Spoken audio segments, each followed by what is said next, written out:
What is up, Ewu crew?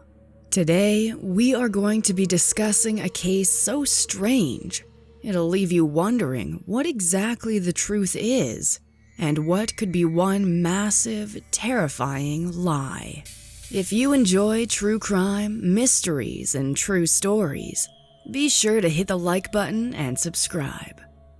Love is a powerful thing. Love can make life sweet, meaningful, and overall worth living. But love also makes death bitter. Perhaps one of the worst things to experience in the world is losing a loved one far too soon. And when you love someone, losing them at any time feels far too soon. The feeling of loss when someone you love dies is only exacerbated by having to watch them pursue death over a considerable period of time. Without any doubt, Duane Arden Johnson greatly loved his wife, Deborah Lynn Johnson. But when Deborah started to show signs of illness in her later years of life, Duane was not quite sure how to consider the idea of life without her. Both Deborah and Duane were Cyril's Minnesota locals. She learned that she had both diabetes and high blood pressure when she reached her early 60s. The combination of her various health issues and her additional mental illnesses ended up resulting in not one, but 2 heart attacks before Deborah was even 68 years old. Directly following Deborah's second heart attack, her personal physician instructed Deborah to admit herself into the New Ulm Medical Center for proper care. There, Deborah maintained proper habits, like taking her antipsychotic medication consistently, and avoided any unnecessary stressors that could be harmful to her well-being. Throughout the time that Deborah was a patient at New Ulm Medical Center, Duane missed his wife like crazy. Duane and Deborah had been together for years and intended to be together for life. And so Duane wasn't quite ready to lose the love of his life. At least not unless under their specific circumstances. Duane hated being away from Deborah as it ate him up inside. Perhaps the worst part of their particular kind of separation was also the fact that it appeared as though Deborah was getting significantly worse, not better, under New Ulm's observance. Deborah herself complained about the quality of care she was receiving at New Ulm, though such complaints were apparently only ever made to her husband and never to anyone at the actual medical facility. When Duane considered his wife's circumstances, he became convinced that she was, unfortunately, on a detrimental decline.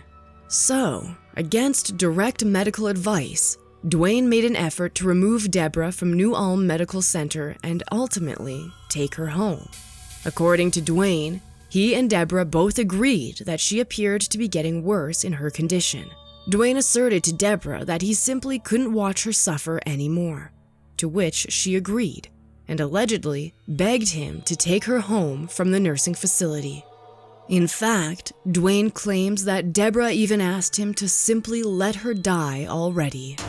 After successfully removing his 69-year-old wife from her care center, Duane rushed Deborah home and ensured her that the two of them had made the right decision on the matter. According to Duane, the last thing Deborah wanted was to rot away and slowly die within the walls of New Ulm. So, Duane proposed an alternative. His suggestion was that the two of them should celebrate Deborah's life and ultimately, her death. Since Deborah was away from proper medical care, Duane assured her that she would likely die any day, as she had already wanted. So, Duane offered to throw Deborah what he referred to as a death party, to essentially send her off. According to Duane, Deborah had completely agreed with his death party proposal and was entirely willing to participate in such a morbid-sounding event. And so, Duane got to planning a death party worthy of his wife.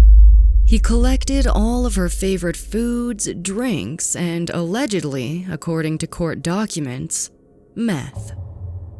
In mid-January of 2019, Duane threw Deborah a party that the two would never forget. Well, at least one of them would never forget. Duane set up the entirety of the couple's Searles home for the event he had planned for his wife. On the house's front door, he painted the words, quote, "Death Pard God Hell." And inside the house, he blasted music. According to Duane, he and Deborah's favorite band had always been Quiet Riot, so he made an effort to play every Quiet Riot album over the course of the death party. Duane allegedly instructed Deborah to refrain from taking her prescribed medications, as they would only make her transition into death more difficult. Over the course of a few days, Duane and Deborah allegedly rocked out to Quiet Riot while doing meth and eating a variety of their favorite foods. During the death party, Duane noticed that Deborah had reached a point where she could no longer eat nor drink. Duane assumed that it was the result of the fact that she was dying rather than having a negative reaction to the drugs she had been taking. Duane wanted to keep Deborah hydrated to the best of his ability, so he took some snow from the yard outside and attempted to scoop some into her mouth to moisten it. At that point during the death party, Deborah started to convulse violently. According to Duane, Deborah's convulsions got so bad that he begged her to allow him to call for help. During that time, Duane claimed that Deborah continued to remind him that the point of bringing her away from New Ulm was to prevent medical professionals from interfering in her transition into death. Besides, he claimed that Deborah had actually disabled the telephone herself just before the start of the death party so that Duane would not be capable of calling for help at any point. As Deborah's convulsions worsened, Duane realized that her time was even more limited. According to Duane, Deborah practically begged him to sleep with her one last time before she died. Though Duane also added that Deborah herself could not properly speak at the time that the two were having intercourse, he said, quote, "Her body had told him that she was enjoying it." Furthermore, Duane asserted that after the two had finished their intercourse, Deborah was, quote, "no longer trembling and was more at peace." As it became clear that Deborah was in the process of taking her last breaths, Duane claimed that the reality of the situation started to sink in. So, he proceeded to turn up the volume on the music so that Deborah would not have to hear him cry as she passed away. According to Duane, the two were listening to Metal Health, Bang Your Head by Quiet Riot when Deborah finally appeared to be dead. Duane checked to make sure that Deborah was actually deceased before calling the police to tell them that his wife was dead inside their house. When police arrived at the Johnson residence, they claimed they found Duane running to the front door completely naked and screaming at the top of his lungs, "My wife is dead upstairs." Police claim Duane then proceeded to run back into the house, screaming that he needed to wash this stuff off of him.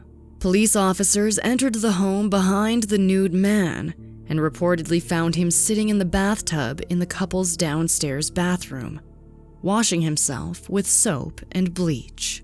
While sitting in the tub, Duane explained to authorities that Deborah had been shaking so violently and he couldn't stand seeing her flop around anymore. When asked why Duane did not call for help while his wife was struggling, Duane asserted that New Ulm Medical Center had been doing more harm to Deborah than help. And he informed them that Deborah herself had disabled the home telephone. Upon performing a quick search of the house, officers claimed that the telephone set was actually operating perfectly fine. Officers were shocked to find that Duane really was telling the truth about his wife being dead in their home. They officially discovered Deborah's body wrapped in a sheet that was held in place by a belt at the very top of the home's staircase. One of the officers asked Duane why his wife was wrapped up in the sheet, to which he replied that he had, quote, "prepared the dead like the Bible told him to, by cleaning her, making her beautiful, and wrapping her in linen." Deborah had died so recently that her body was still warm, though she was declared dead on arrival. Duane was charged with the murder of his wife, as her autopsy revealed that she had not, in fact, died of natural causes, but of a methamphetamine overdose that had been allegedly brought on by Duane. In June of 2019, just months after Deborah's death, Duane pled guilty to criminal neglect. And as part of his plea deal, it ended up dismissing a third-degree murder charge. At the end of his trial, the judge presiding over the court ruled that Duane must serve only 3 years, 19 months of which are set to be served in prison. Deborah's death is difficult to interpret, as the truth of the death party's events are only known by 2 individuals in the world, one of whom is dead. Did Deborah really want to go out the way she did, with a meth-induced heavy metal bang? Or was her death the result of something far more sinister?